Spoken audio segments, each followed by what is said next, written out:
अस्सलाम वालेकुम। आज हूँ थोड़ा सा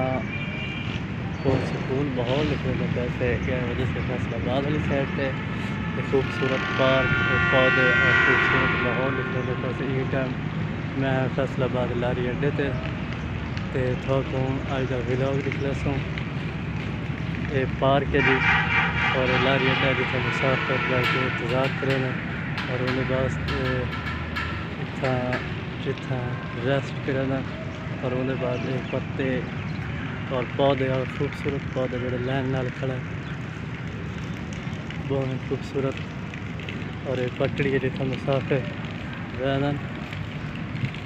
और एक गवर्नमेंट डिस्पेंसरी भी नाल है पे और साउंड थोड़ी घना से लारी अड्डे दो जितना बसा वगैरह खड़न मुसाफिर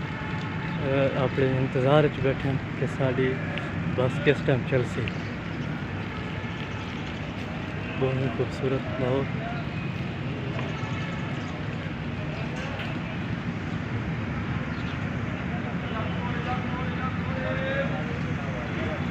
बहुत ही खूबसूरत माहौल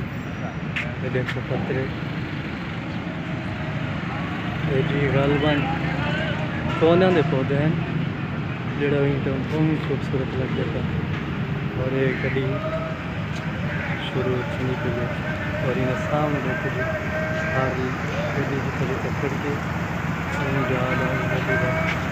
नंबर भी लिखा है।